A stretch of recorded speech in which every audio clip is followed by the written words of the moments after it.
안녕하세요, 여러분. 눈부시게 발전하는 바이오메디컬 시대. 하지만 그 뒤에 아주 심각한 문제가 숨어 있다는 거 혹시 알고 계셨나요?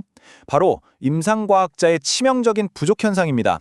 오늘 이 시간에는 기초과학과 실제 환자 치료 사이의 무너진 다리를 우리가 어떻게 다시 세울 수 있을지, 그리고 의과학 분야의 지독한 인재 가뭄을 어떻게 해결해야 할지 제공된 자료들을 바탕으로 아주 명쾌하게 해설해 드리겠습니다. 자, 그럼 본격적으로 들어가 보죠. 오늘 우리가 짚어볼 로드맵입니다. 1번, K치약의 역설부터 시작해서 사라진 과학적 가교, 왜 이 험난한 길을 걷는지, 성공을 위한 청사진, 그리고 마지막 미래 구축하기까지 쭉 한번 훑어보겠습니다. 먼저 첫 번째 파트, K치약의 역설입니다.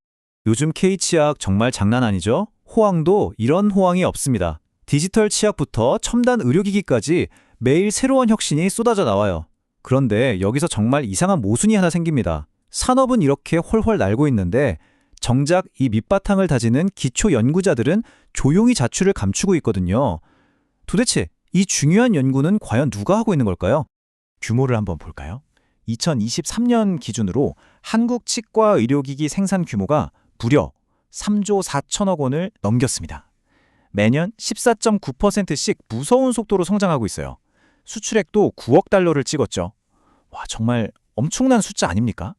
그런데 이 화려한 성적표 뒤에는 이걸 계속 이어가게 만들어줄 기초 연구 인력이 턱없이 부족하다는 아주 뼈아픈 현실이 숨어 있습니다. 그럼 두 번째 파트, 이 사라진 과학적 가교에 대해 이야기해 보겠습니다. 우리가 여기서 꼭 짚고 넘어가야 할 사람들이 있습니다. 바로 의사과학자나 치의과학자라고 불리는 분들인데요. 이분들은 말 그대로 하이브리드입니다.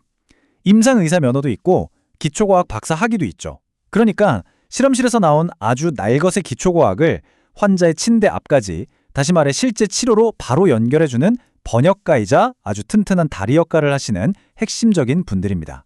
이분들의 중요성이 얼마나 대단하냐고요?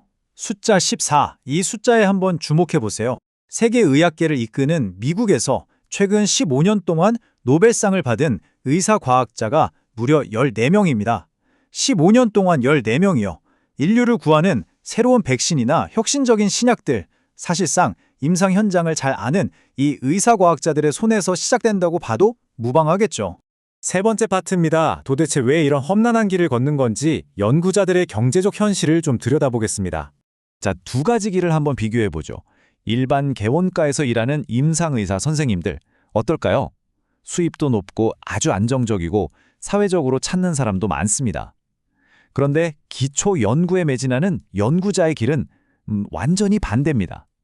긴 훈련 기간 내내 막대한 학비랑 생활비 걱정에 시달려야 하고요. 연구비 따내려고 피말리는 경쟁을 해야 합니다. 직업 안정성도 불투명하고요. 아무리 사명감에 불타올라도 솔직히 버티기 너무 힘든 구조인 겁니다. 이게 데이터로 그대로 나타납니다. 1%.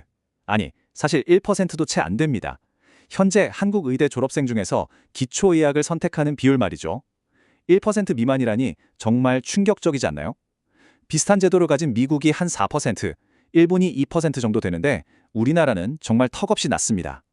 결국 사명감이라는 이름으로 개인의 희생만 강요해서는 이 문제를 절대 해결할 수 없다는 걸 뼈저리게 보여주는 거죠. 자, 그럼 해결책을 찾아봐야겠죠? 네 번째 파트, 성공을 위한 청사진입니다. 다른 나라들은 어떻게 하고 있을까요? 선진국들의 전략을 살펴보면요. 미국은 국립보건원 주도로 수천 명의 학생들에게 아예 학비 전액이랑 생활비를 줘버립니다. 경제적 부담을 원천 차단하는 거죠. 유럽은 거대 재단을 통해서 생명과학의 빅데이터를 융합하는 연구를 밀어주고요. 중국은 국가 차원에서 어마어마한 돈을 쏟아부으면서 네트워킹을 하고 있습니다. 여기서 핵심은 학생이 돈 걱정 없이 연구에만 올인할 수 있게 국가가 판을 깔아준다는 겁니다. 다행히 우리나라도 이런 흐름을 따라가고 있습니다. 서울대학교 의대 지원사업 자료를 보면요. 학부생 때부터 시작해서 전일제 박사랑 전공의를 거쳐서 마지막 박사 후 연구원이나 리더급 과학자까지 아주 물 흐르듯이 이어지는 생애주기별 지원 구조를 만들고 있습니다.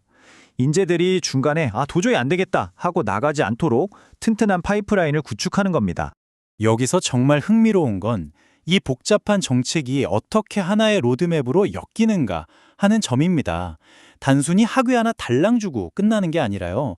양성 단계부터 시작해서 신진 연구자로 자리 잡고 최종적으로 리더로 클 수 있도록 보건복지부나 과학기술정보통신부 같은 부처들이 톱니바퀴처럼 딱딱 맞물려서 전 과정을 든든하게 받쳐주고 있다는 걸 알 수 있습니다.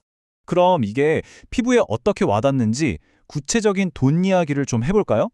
2단계 박사과정 지원을 보면 1인당 7,500만 원이라는 예산이 딱 잡혀 있습니다. 국가랑 기관이 비용을 나눠서 내주니까 학생들은 그 무서운 학비 압박에서 벗어나서 진짜 학위에만 집중할 수 있게 되는 겁니다. 경제적 장벽을 대놓고 허물어주는 아주 실질적인 조치죠. 그리고 가장 중요한 3단계. 사실 학위 따고 났을 때가 진짜 위기거든요. 이때 신진 의사과학자한테 2억 원, 더 심화 단계로 성장하면 3억에서 5억까지 지원 규모가 확 커집니다. 왜 이렇게까지 파격적으로 하느냐? 이분들이 가장 불안할 시기에 현실의 벽에 부딪혀서 다시 동네 병원으로 돌아가는 걸 막기 위해서입니다. 과학계에 제대로 뿌리내리도록 꽉 붙잡아두는 거죠. 이제 마지막 5번째 파트입니다. 미래 구축하기, 치해과학자를 어떻게 키워낼 것인가? 치과 쪽도 과거의 실패를 안 겪으려면 당장 행동에 나서야 합니다. 방금 우리가 짚어본 성공적인 의사과학자 지원 모델, 그거 확실하게 벤치마킹 해야 해요.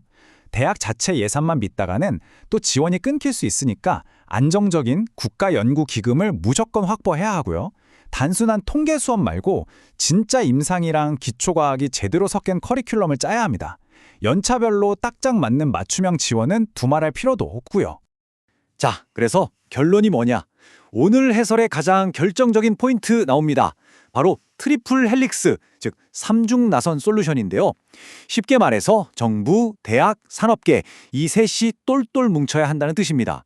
정부는 확실하게 예산과 제도로 밀어주고 대학은 융합 커리큘럼으로 인재를 길러내고 산업계는 그 기술을 가져다 상용화시키고 이 세 가지 축이 완벽하게 맞물려 돌아가야만 비로소 이 생태계가 살아남을 수 있습니다. 오늘 준비한 해설을 마무리하면서 여러분께 도발적인 질문 하나 드릴게요. 세상을 뒤흔들 다음번 의학적 대발견. 과연 병원 진료실에서 나올까요? 아니면 기초 실험실에서 나올까요? 아마도 이 두 곳의 언어를 모두 이해하고 연결할 수 있는 의사과학자나 치과학자의 손끝에서 탄생하게 될 겁니다. 이 희귀한 하이브리드 과학자들을 우리가 왜 길을 쓰고 지켜내고 키워야 하는지 오늘 이 시간을 통해 그 답을 확실히 찾으셨기를 바랍니다. 함께해 주셔서 감사합니다.